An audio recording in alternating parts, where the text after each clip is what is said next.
പൊന്നാനി മാതൃശിശു ആശുപത്രിയിലെ isolation ward ഉദ്ഘാടനം ചെയ്തു. ഓൺലൈനായി നടന്ന ചടങ്ങിൽ മുഖ്യമന്ത്രി പിണറായി വിജയൻ ഉദ്ഘാടനം നിർവഹിച്ചു.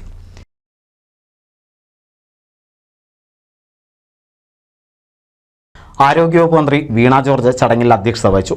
കോവിഡ് പോലെയുള്ള മഹാമാരികളും മറ്റ് പകർച്ചവ്യാധികളും നേരിടുന്നതിന് ആരോഗ്യമേഖലയെ കൂടുതൽ സജ്ജമാക്കുന്നതിന്റെ ഭാഗമായാണ് മൾട്ടിപർപ്പസിനായി ഐസൊലേഷൻ വാർഡുകൾ സജ്ജമാക്കിയിരിക്കുന്നത്. MLA ഫണ്ടും കിഫ്ബി ഫണ്ടും തുല്യമായി ഉപയോഗിച്ചുള്ള ഈ പദ്ധതി KMSCL ആണ് നടപ്പാക്കിയത്. പൊന്നാനി മാതൃശിശു ആശുപത്രിയിൽ നടന്ന ചടങ്ങിൽ പി നന്ദകുമാർ MLA മുഖ്യാതിഥിയായിരുന്നു. കോവിഡിന്റെ രോഗികളുടെ അടുത്തേക്ക് പോയി കഴിഞ്ഞാൽ പകരും എന്ന രോഗത്തിലേക്കുള്ള ആശങ്ക നിലനിൽക്കുമ്പോൾ മറ്റ് സംവിധാനങ്ങളൊന്നും മറ്റുള്ളവർക്കില്ല. ഐസൊലേഷൻ ആയിട്ട് ചില വാർഡുകൾക്ക് ഒക്കെ ഞങ്ങളൊക്കെ അങ്ങനെ കിടന്നവരാണ് കോളേജിലൊക്കെ. എന്നല്ലാതെ പ്രത്യേക സംവിധാനങ്ങൾ അത് പെട്ടെന്ന് ആലോചിക്കാൻ പറ്റി.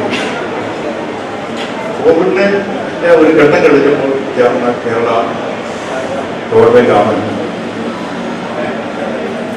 ഇത്തരമൊരാശയമായിട്ട് മുന്നോട്ട് വന്നത്. ഈ കേരളത്തിലെ MLA-മാരുമായിട്ട് കൺസൾട്ട് ചെയ്തതിനു ശേഷം MLA ഫണ്ട് ഈ വർഷം മറ്റു കാര്യത്തിലേക്ക് മാറ്റിവെക്കാതെ ഇതിനു വേണ്ടി മാറ്റിവെക്കാൻ തീരുമാനമെടുത്തു.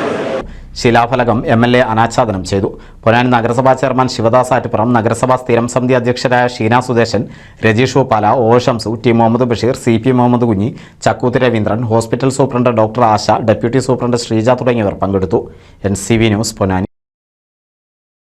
പുതുമയാർന്ന ഡിസൈനുകളിൽ ഡയമണ്ട് കളക്ഷനുകൾ, വിവാഹ പാർട്ടികൾക്ക് നേടാൻ സ്പെഷ്യൽ പാക്കേജുകൾ.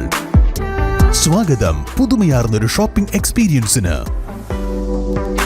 Kerala Golden Diamonds, the family jeweler, Main Road, Vadakekad.